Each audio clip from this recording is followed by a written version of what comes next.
नमस्कार। आइए सुनते हैं अंग्रेजी के महान कथाकार लियो टॉल्स्टॉय के द्वारा लिखित कहानी का हिंदी रूपांतरण।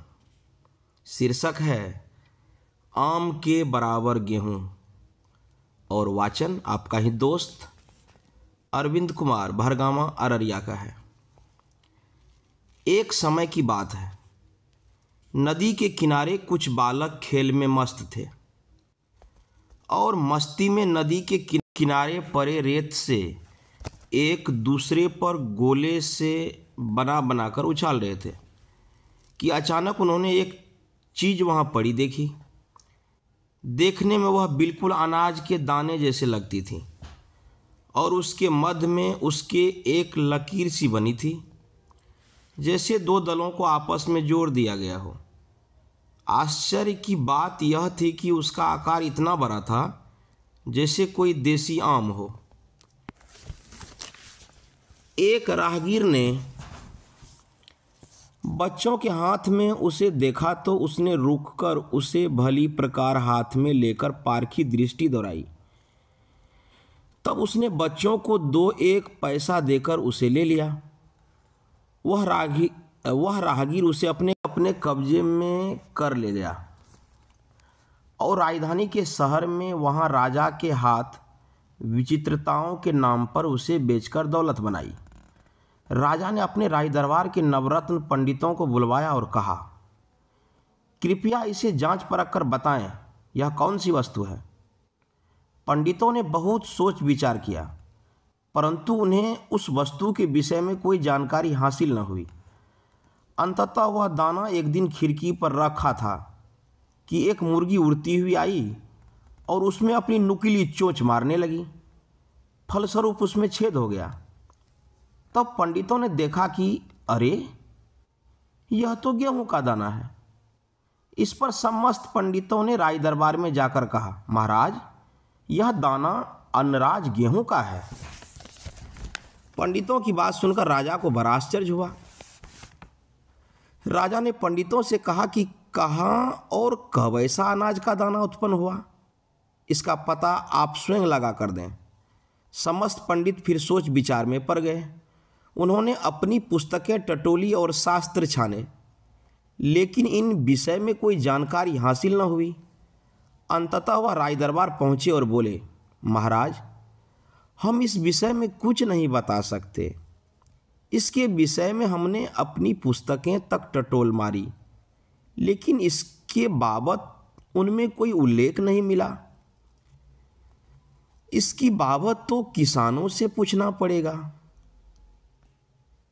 शायद कोई उनमें अपने पुरखों से इसके विषय में जानकारी रखता हो कि कहाँ और कब गेहूं का दाना इतना बड़ा पैदा हुआ करता था। सो महाराज ने आदेश दिया कि हमारे समक्ष सभी ज़्यादा उम्र के किसान लोगों को उपस्थित किया जाए। आखिरकार ऐसा भी एक व्यक्ति उपस्थित करा गया जिसे पता चलने की आस बंधी। वह व्यक्ति बहुत वृद्ध था और उसकी कमर भी बुढ़ापे के कारणवश झुकी गई थी। दांत भी नहीं थे। चेहरा मुल्तानी मिट्टी की भांति पीला था। राजा के दीवान ने यह दाना राजा के आदेशानुसार उस बूढ़े व्यक्ति को दिखाया, लेकिन बुढ़ापा इतना था कि आंखों की लाइटें भी 0 वाट के बल्ब से कम नजर पड़ती थी। अर्थात उसने उसे हाथ में लेकर बामुश्किल टटोल कर देखा। राजा ने पूछा, बाबा, क्या तुम बता सकते हो कि ऐसा दाना कहाँ और कब पैदा हुआ?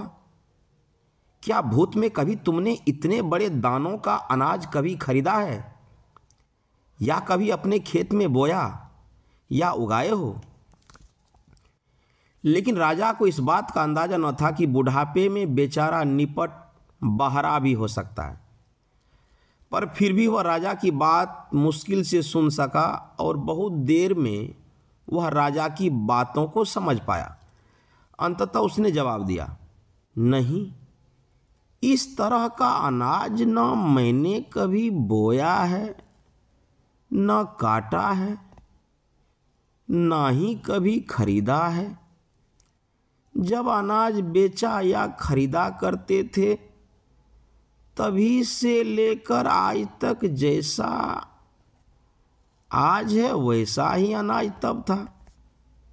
लेकिन मेरे बाप से आप पूछ कर देखें, उन्होंने शायद सुना हो कि ऐसा अनाज का दाना कहाँ उगता था। इस पर राजा ने अपने दीवान से उस बूढ़े बाप को उपस्थित करने का आदेश दिया। उसकी अत्यंत खोजबीन के पश्चात उसे महाराज के समक्ष उपस्थित किया गया। वह एक बैसाखी से चलता हुआ आया। राजा ने उसके हाथ में दाने को रखा। उस किसान ने दाने को बड़ी गौर से देखा। उसकी आंखों में चमक अभी भी बाकी थी। उसने दाने को भली प्रकार से देखा। फिर राजा ने पूछा, बता सकते हो चौधरी कि यह दाना कहाँ उत्पन्न होता है? क्या भूत में तुमने इस प्रकार का अनाज कभी खरीदा या बेचा था, या फिर अपने खेत में बोया या उगाया है? वह बूढ़ा आदमी थोड़ा ऊंचा तो सुनता था, लेकिन अपने बेटे की भांति वह इतना बेहाल न था। उसने कहा, नहीं, मैंने इस प्रकार के अनाज के दाने को न कभी अब से पहले देखा, न बोया, न काटा, न खरीदा और न कभी बेचा। कारण यह है कि हमारे ज़माने में सिक्के का चलन नहीं था। सभी अपने अपने खेतों में अनाज उगाते थे। यदि किसी को कोई कमी होती तो आपस में ही लौट बदल कर उसकी पूर्ति कर लिया करते थे। मैं इसके बारे में नहीं बता सकता कि यह कहाँ उत्पन्न होता है।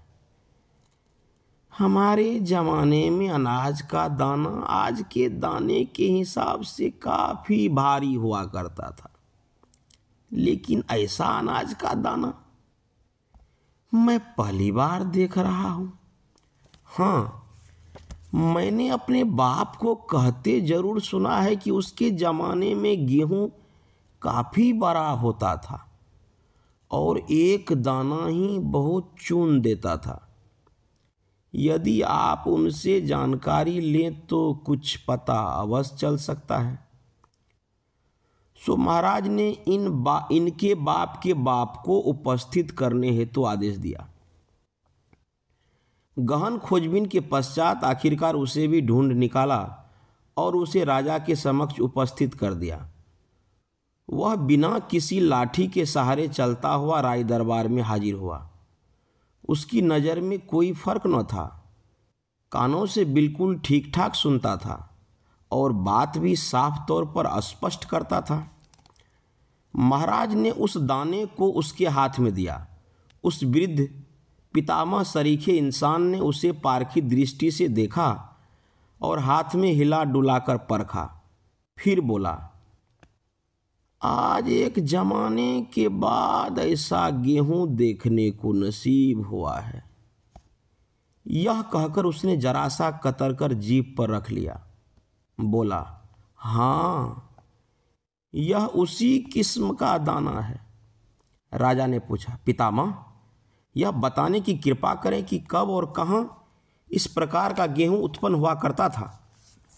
क्या तुमने ऐसा गेहूं कभी उगाया है या खरीदा है?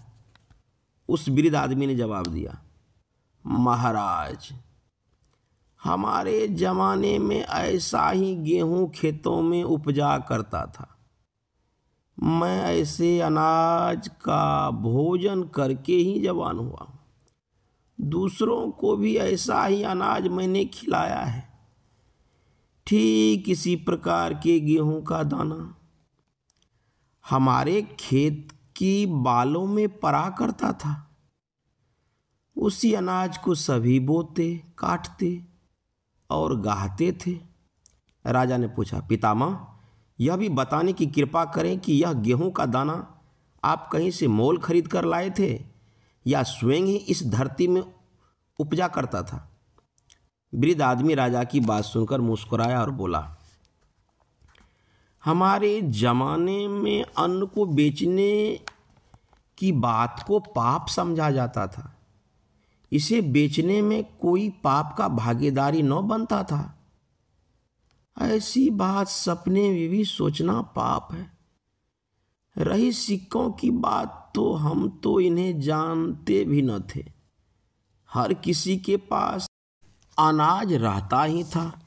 राजा ने कहा, तुम्हारे वह खेत कहाँ पर थे जहाँ इस तरह का अनाज उपजता था? वृद्ध पुरुष ने उत्तर दिया, हमारे खेत क्या महाराज, प्रभु की यही वसुंधरा तब भी थी जहाँ हल जोता और परिश्रम किया कि वही हमारा खेत हुआ। जमीन छूटी बिछी थी, मालिक मालकियत की बात ही न थी। जमीन के ऊपर कभी भी तेरे मेरे का सवाल न उठता था। एक हाथ का परिश्रम ही ऐसी चीज होती थी कि जिसमें हर व्यक्ति अपना हक मानते थे, अन्यथा कोई नहीं। राजा ने कहा, 2 प्रश्नों का और उत्तर दीजिए पितामह। प्रश्न प्रथम यह है कि वसुंधरा पहले ऐसा दाना कैसे उपजाती थी और अब उपजाना क्यों बंद हो गया? दूसरा प्रश्न यह है कि आपका पोता तो बैसाखियों के सहारे चलता हुआ यहाँ आया, बेटा एक लाठी के सहारे चलता हुआ पहुँचा, और आप बिना किसी सहारे के चलते हुए किस तरह आ गए? आपकी आंखों की रोशनी भी अभी तक बरकरार है, दांत भी काफ़ी मजबूत हैं और वाणी साफ सुथरी और मधुर है। यह सब किस प्रकार संभव हुआ? उस व्यक्ति ने उत्तर दिया, ऐसा इस कारणवश संभव हुआ है कि आज व्यक्तियों ने अपनी मेहनत के भरोसे रहना छोड़ दिया है और अन्न के परिश्रम का आसरा थाम कर रहते हैं। हमारे ज़माने में लोग प्रभु के नियमों का पालन करते थे और उसी के अनुसार रहते थे।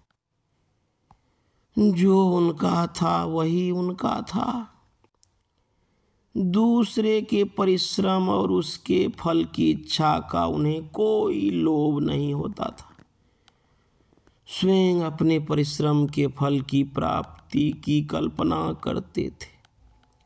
किसी अन्य के लाभ से उनका कोई मोह न था। अभी आप सुन रहे थे महान कथाकार लियो टॉल्स्टॉय के द्वारा लिखित कहानी का हिंदी रूपांतरण। कहानी का नाम था आम के बराबर गेहूं, और कहानी का वाचन कर रहे थे आपका ही दोस्त अरविंद कुमार भरगामारड़िया।